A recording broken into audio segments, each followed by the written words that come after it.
بسم اللہ الرحمن الرحیم۔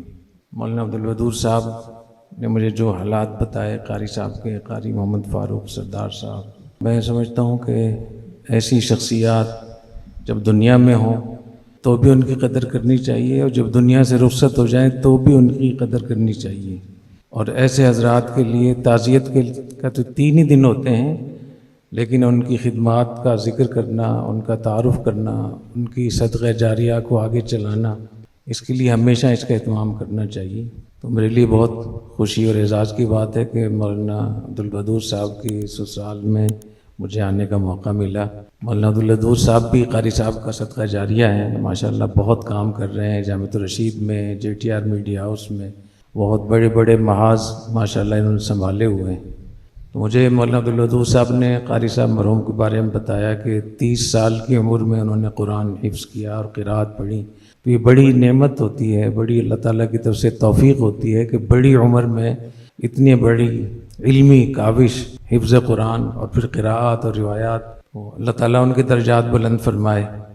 حضرت مولانا سید آدم بن نوری رحمہ اللہ تعالیٰ، جو حضرت سید بن نوری رحمہ اللہ تعالیٰ کے جد امجد تھے، شاہ جہاں کے زمانے میں انہوں نے، وہ بڑی عمر میں دین کی طرف متوجہ ہوئے تو ان کو حفظ قرآن کا شوق ہوا، تو بہت پریشان ہوئے اور کہا کہ اس عمر میں قرآن کیسے حفظ کر سکوں گا، اس کے لیے تو چھوٹی عمر میں قرآن حفظ کیا جاتا ہے۔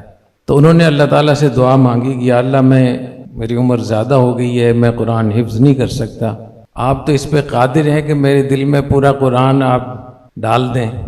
تو اس دعا کے بعد جیسے ہی فارغ ہوئے تو پورا قرآن کے حافظ تھے۔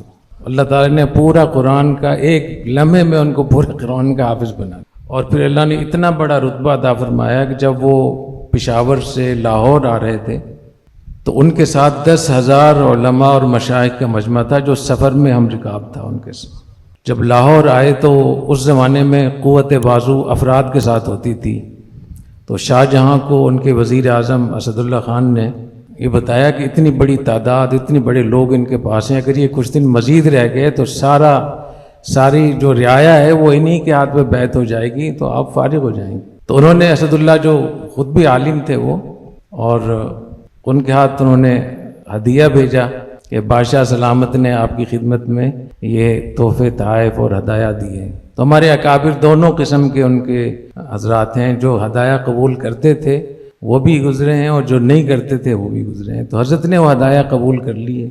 اگلے دن اسد اللہ صاحب تشریف لائے، وزیر اعظم شاہ جہاں کے جو وزیر اعظم تھے، تو انہوں نے، وہ بھی چونکہ خود عالم تھے، انہوں نے کہا کل جو آپ کو تحفے تحائف ملے تھے اس کی وجہ سے آپ پر حج فرض ہو گیا، لہذا اب حج کے لیے آپ کو جانا چاہیے۔ تو اس تدبیر کے ساتھ انہوں نے ان پہ حج واجب کیا تاکہ لاہور چھوڑ کر آگے حج کرنے کے لیے جائیں۔ حضرت پھر حج کے لیے تشریف لے گئے، مدینہ منورہ میں جا کے حضرت کا انتقال ہوا، جنت البقیع میں مدفون ہوئے۔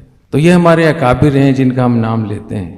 تو قاری صاحب مرحوم نے 30 سال کی عمر میں قرآن حفظ کیا ماشاءاللہ، پھر اپنے تمام بیٹوں کو حافظ بنایا، 6 بیٹیاں اور سب کے سب عالمہ ماشاءاللہ، پھر پوتے پوتیاں نواسے اور سب حافظ ہیں، دین پڑھ رہے ہیں۔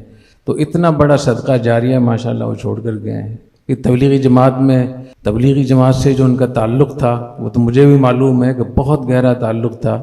1 سال بھی جماعت میں لگایا، 9 اور 7 ماہ، کئی مرتبہ ایک حج بھی انہوں نے تبلیغی جماعت کے ساتھ کیا۔ تو جو لوگ اتنا بڑا صدقہ جاریہ چھوڑ کر جاتے ہیں، ان کی تعزیت نہیں، ان کی قدر کرنی چاہیے، اور ان کے نقش قدم پہ چلنا چاہیے، اور ان جیسا بننے کی کوشش کرنی چاہیے، اور ان کے اداروں کو سنبھالنا چاہیے، ان کو سپورٹ کرنا چاہیے۔ جو حدیث شریف میں آتا ہے کہ ابن آدم جب اس کا انتقال ہو جاتا ہے تو اس کے تمام اعمال منقطع ہو جاتے ہیں، الا من 3: صدقۃ جاریہ، علم ينتفع بہ، وولد صالح يدعو له۔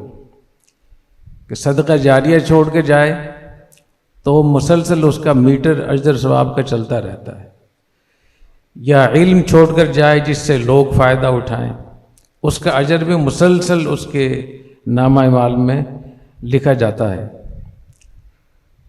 اور ایسی اولاد جو نیک ہو اور اس کے لیے دعا مانگے۔ تو میں سمجھتا ہوں یہ صدقہ جاریہ بھی ہے۔ قاری صاحب علم بھی چھوڑ کر گئے ہیں، نیک اولاد بھی چھوڑ کر گئے ہیں، اور اولاد کی بھی دو قسمیں، ایک وہ اولاد ہے جو نسبی اولاد ہوتی ہے، ایک وہ جو روحانی اولاد ہوتی ہے اور علمی اولاد ہوتی ہے، وہ بھی ماشاءاللہ بہت ہے۔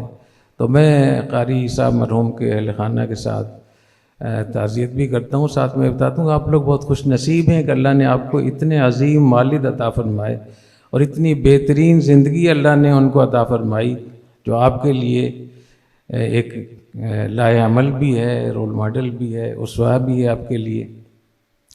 تو اس کی قدر کرنی چاہیے۔ اور جب بھی کوئی رخصت ہوتا ہے، ماں باپ جب رخصت ہوتے ہیں، وہ بچوں سے کچھ چیزوں کا تقاضا کرتے ہیں۔ ایک تو یہ ہوتا ہے کہ جو انہوں نے نیک اعمال شروع کیے ہیں اس کو باقی رکھیں، اس کو بہتر سے بہتر کریں۔ اسی طریقے سے بچوں کے اعمال، حدیث شریف میں آتا ہے کہ برزخ میں، قبر میں وہ پیش ہوتے ہیں۔ اچھے اعمال سے ماں باپ خوش ہوتے ہیں اور برے اعمال سے ان کو تشویش ہوتی ہے۔ تو اولاد کو اس کا اہتمام کرنا چاہیے کہ اپنے اعمال کو ٹھیک کریں، اپنے اخلاق کو ٹھیک کریں اور ان کو وہاں راحت اور خوشی پہنچائیں۔ ایسا نہ ہو کہ وہ وہاں پریشان ہو رہے ہوں آپ بعد میں اولاد کی وجہ سے۔ اسی طریقے سے ماں باپ کی بہت بڑی خواہش یہ ہوتی ہے کہ بچے اکٹھے رہیں اور بیٹے بیٹیوں کا خیال رکھیں، بیٹیاں بیٹوں کا خیال رکھیں، اپنے بھائیوں کا خیال رکھیں۔ تو یہ بھی ایک بہت بڑی ذمہ داری عائد ہوتی ہے کہ والد کے جانے کے بعد پھر جو بیٹے ہوتے ہیں انہی کو اپنے والدین کا کردار ادا کرنا چاہیے، اپنی بہنوں کے سر پہ ہاتھ رکھیں، ان کا خیال رکھیں، پورے خاندان کو سنبھالیں، اور آپس کے اگر کوئی مسائل ہوں ان کو ختم کر دیں اور آپس میں شیر و شکر رہ کر بن کر رہیں۔ اس کا اہتمام کرنا چاہیے۔ اور جب یہ عمل جائے گا ان کو کہ میرے بیٹے بیٹیاں میرے سب اکٹھے ہو گئے ہیں، آپس کی جو مسائل تھے وہ بھی ٹھیک ہو گئے ہیں، تو وہ وہاں خوش ہوں گے۔ اور برزخ کی اور قبر کی جو خوشی ہے تو یہی فیض پھر دنیا میں آتا ہے۔ جو لوگ کہتے ہیں نا کہ مرنے کے بعد فیض آتا ہی نہیں آتا، تو ماں باپ کا وہاں خوش ہونا یہی بہت بڑا فیض۔ تو اس کے اثرات آپ کی زندگی پر، آپ کے کاروبار پر، آپ کے گھر پہ اچھے پڑیں گے۔ اسی طریقے سے والدین کے جو قریبی دوست ہوتے ہیں، جو ایسے لوگ ہوتے ہیں جن سے ان کو محبت تھی، تو ان کے ساتھ آپ حسن سلوک کریں، ان کا خیال رکھنا، یہ بھی باپ کی صلہ رحمی میں شامل ہے۔ ماں باپ کے دوستوں کے ساتھ ملنا ملانا، یہ ماں باپ کی صلہ رحمی میں شامل کیا ہے نبی کریم صلی اللہ علیہ وسلم نے۔ حضرت ابن عمر رضی اللہ تعالیٰ عنہما کہیں تشریف لے جا رہے تھے، تو راستے میں کوئی بوڑھے ملے ان کو، تو انہوں نے اپنے ساتھ بٹھا لیا۔ جب ان کی اترنے کی جگہ آئی تو آپ نے ان کا اتنا اکرام کیا کہ اپنی پگڑی، حضرت ابن عمر رضی اللہ تعالیٰ عنہ نے اپنی پگڑی ان کے سر پہ رکھی اکرام کے لیے، اور پگڑی بھی دے دی ان کو۔ تو کافی سارے لوگ، بڑے بڑے محدثین اور صحابہ کرام اور تابعین چل رہے تھے، انہوں نے کہا کہ حضرت اتنی عظیم پگڑی ہے تو کسی بڑے محدث کے سر پہ رکھنی چاہیے تھی۔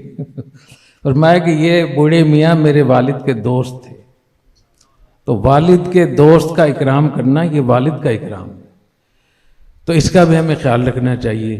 میں دعا کرتا ہوں کہ اللہ تعالیٰ اس گھر کو آباد رکھے، ان کے جتنے بھی صدقہ جاریہ ہیں، چاہے اولاد کی شکل میں ہوں، چاہے علم کی شکل میں ہوں، چاہے مدرسے کی شکل میں ہوں، یا جہاں جہاں انہوں نے مسجدیں بنوائی ہیں، تو اللہ تعالیٰ ان کو بہت بہترین بدلہ عطا فرمائے، اور ان کے بچوں کو اللہ تعالیٰ توفیق سے اور برکت سے نوازے، اور جتنے بھی ان کے چاہنے والے ہیں جو آپ حضرات یہاں تشریف رکھتے ہیں، آپ سب حضرات کو اللہ تعالیٰ بہت جزائے خیر عطا فرمائے۔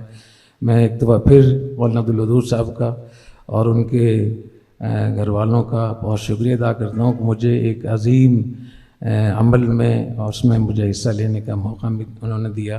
اللہ تعالیٰ بہت جزائے خیر عطا فرمائے۔